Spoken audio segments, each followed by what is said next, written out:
Students welcome to math academy. I am doctor Asaf Ali, PhD mathematics. आज हम देखेंगे square, rhombus और काइट। इन शेप्स की प्रॉपर्टीज क्या है। अब यहाँ पे देखें, स्क्वायर जो होता है उसमें ये चारों साइडों की लेंथ बराबर होती है। Measure of each sides length is equal. इसी तरह रोम्बस में भी ये चारों साइडों की लेंथ बराबर है। और इन दोनों में फ़र्क क्या है। स्क्वायर में हमारे पास ये सारे एंगल 90 डिग्री होते हैं। ये जो बॉक्स टाइप है सिंबल, ये 90 डिग्री को शो करने के लिए। लेकिन रोम्बस में ऐसा नहीं होता। ये एंगल जो है ये 90 डिग्री नहीं होते, ये एंगल डिफरेंट होते हैं।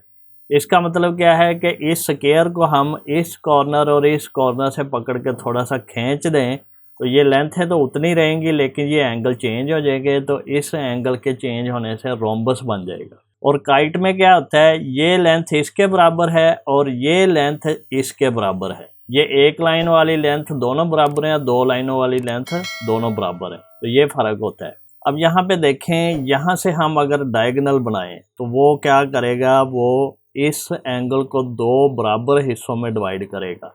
ये एंगल और ये एंगल, ये दोनों एंगल बराबर होंगे।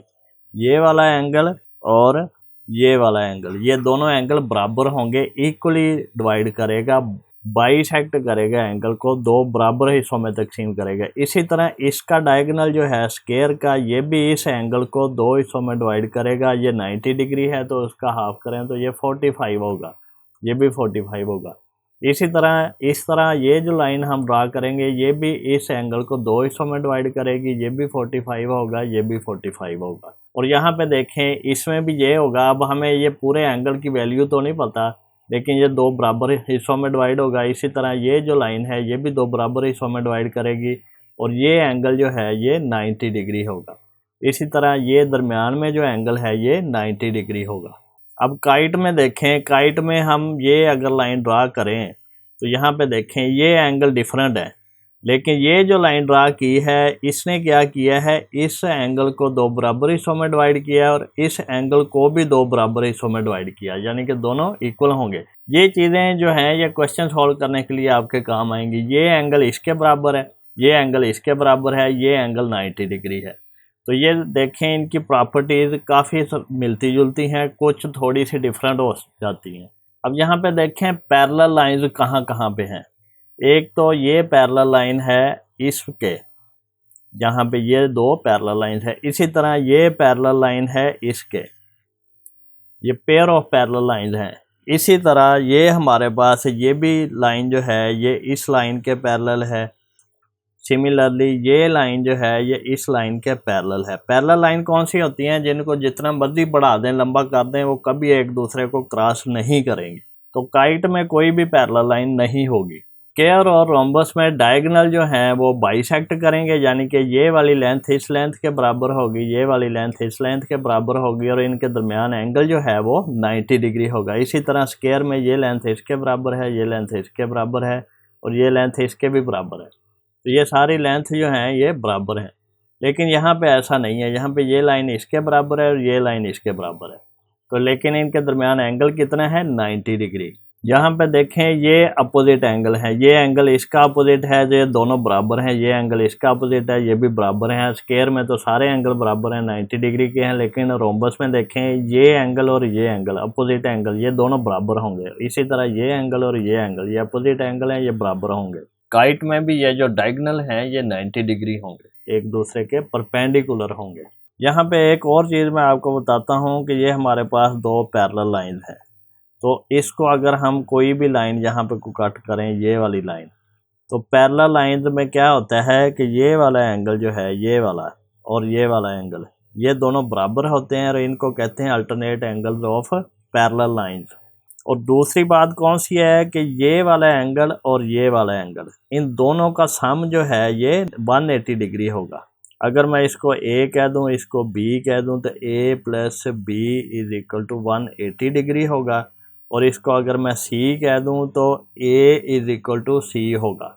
ये प्रॉपर्टीज होल्ड करेगी। अगर मैं यहाँ पे एक स्ट्रेट लाइन लगाऊं तो क्या होगा कि ये भी एंगल 90 डिग्री का है, ये भी एंगल 90 डिग्री का है, तो 90 प्लस 90 180। लेकिन अगर हम यहाँ पे कोई भी लाइन थोड़ी टेढ़ी करके जिस तरह भी लगाएं, इस तरह लगा दें, तो ये एंगल छोटा हो गया, ये एंगल बड़ा हो गया, लेकिन दोनों का सम कितना है 180 डिग्री। तो ये बड़ा अहम रिजल्ट है आपको याद रखने के लिए।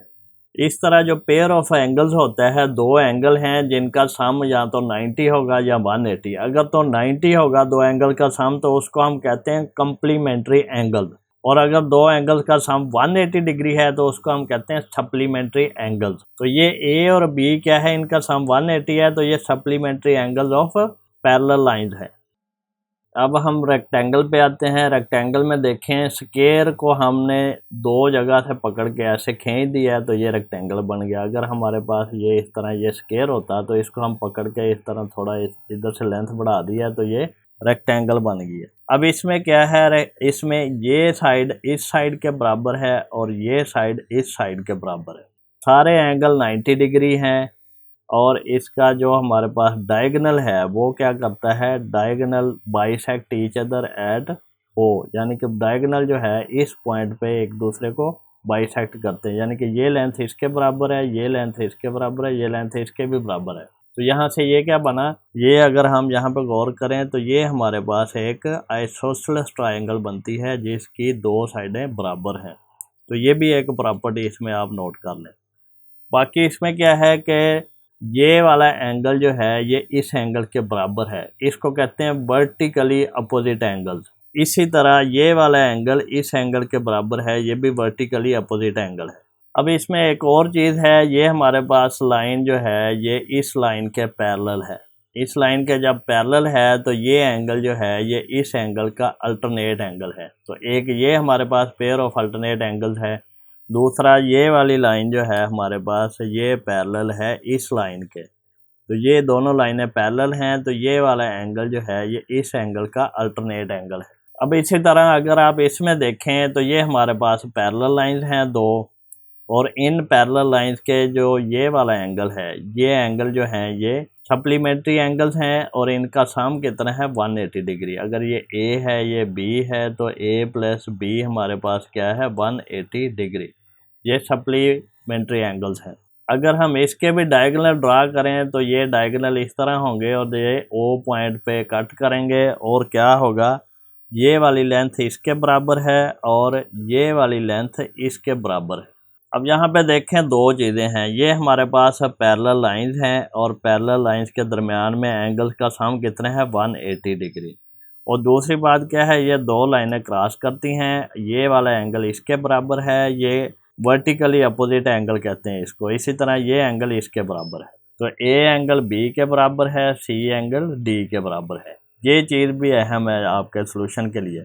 अब ट्रेपेजियम में क्या है, ये लाइन इसके पैरेलल है, यही एक इसमें अच्छी इन्फॉर्मेशन है। ये एंगल और ये एंगल इन दोनों का सम 180 डिग्री है, तो बाकी चीज़ें जो हैं वो आप इन्हीं से सॉल्व करते हैं।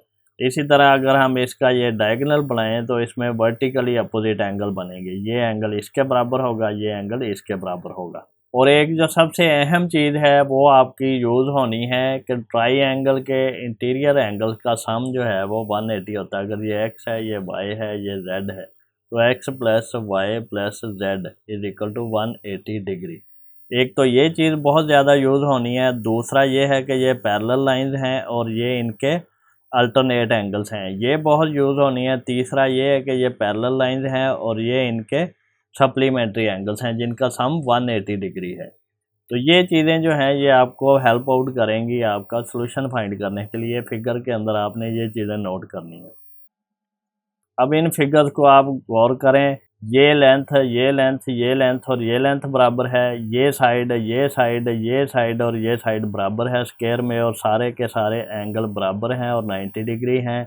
और क्या है कि ये जो डायगोनल हैं ये इस एंगल को दो बराबर हिस्सों में डिवाइड करता है। इसी तरह रोम्बस में हमारे पास है ये 90 डिग्री है डायगोनल, ये एंगल इस एंगल के बराबर है, ये एंगल इस एंगल के बराबर है, और ये जो डायगोनल हैं ये एंगल्स को बराबर दो हिस्सों में तकसीम करते हैं, यानी कि ये एंगल इसके बराबर है, ये एंगल इसके बराबर है। काइट में क्या होता है कि ये साइड इसके बराबर है, ये एंगल इसके बराबर है, ये जो लाइन है डायगोनल वाली ये इस एंगल को दो बराबर हिस्सों में डिवाइड करती है। अब अगर आप इन फिगर्स में देखें तो ये एक ट्रायंगल बनती है, तो इसी तरह ये भी एक ट्रायंगल है, ये भी ट्रायंगल है, ये भी ट्रायंगल है। इसमें क्या है कि ये साइड इसके बराबर है, तो ये आइसोसेलेस ट्रायंगल है। इसी तरह यहाँ पे भी एक ट्रायंगल बनती है, यहाँ पे देखें ये भी एक ट्रायंगल बनती है और यहाँ पे ये भी एक ट्रायंगल बनती है। और ये कौन सी ट्रायंगल है? ये राइट एंगल ट्रायंगल है, ये भी राइट एंगल ट्रायंगल है। तो ये प्रॉपर्टीज हमें हेल्प आउट करेंगी सॉल्यूशन करने में। अगर आप इस फिगर में देखें तो ये एक ट्रायंगल जो बनती है, ये कौन सी ट्रायंगल है? इसकी ये साइड इसके बराबर है, तो ये आइसोसेलेस ट्रायंगल है। इसी तरह ये एक ट्रायंगल बनती है, ये ट्रायंगल कैसी है? इसमें ये साइड इसके बराबर है, तो ये भी एक आइसोसेलेस ट्रायंगल है। यहाँ पे देखें तो ये भी हमने क्या करना है, फिगर के अंदर ट्रायंगल्स बनेगी। ट्रायंगल के इंटीरियर एंगल्स का सम 180 डिग्री होता है। और एक और चीज़ है, एक हमारे पास इस तरह ट्रायंगल है, ट्रायंगल के अंदर एंगल है हमारे पास x, y और z।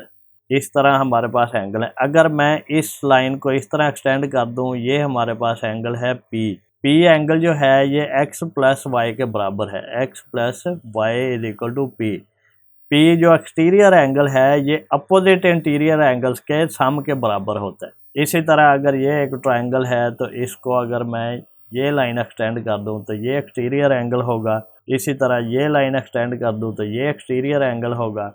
इसी तरह ये लाइन एक्सटेंड करूं तो ये एक्सटीरियर एंगल होगा। ये लाइन एक्सटेंड करूं तो ये एक्सटीरियर एंगल है, इन दोनों के सम के बराबर होगा। इसी तरह अगर मैं यहाँ से लाइन एक्सटेंड करूं तो ये एक्सटीरियर एंगल है जो इन दोनों के सम के बराबर होगा। तो ये भी बड़ी अहम प्रॉपर्टी है। इसी तरह ट्रेपेजियम है, तो ट्रेपेजियम के अंदर भी ट्रायंगल्स बनेंगी और इंटीरियर एंगल्स का सम 180 होगा या exterior angle opposite interior angles के सम के बराबर होगा। तो इस तरह हम ये पूरी एक्सरसाइज आसानी से सॉल्व कर सकते हैं। स्टूडेंट्स, हम मैथमेटिक्स को बड़े इजी वे से करेंगे, अंडरस्टैंडेबल होगा। और आप हर आने वाले लेक्चर को सबसे पहले देखने के लिए चैनल को सब्सक्राइब करें और बेल आइकन को क्लिक कर दें, ताकि जब भी मैं लेक्चर अपलोड करूं तो आपको उसका नोटिफिकेशन रिसीव हो जाए। अगर आपको कोई क्वेश्चन पूछना है, कोई क्वेरी करनी है, तो आप मुझे कमेंट सेक्शन में मैसेज कर सकते हैं, मैं उसका रिस्पॉन्स करूँगा।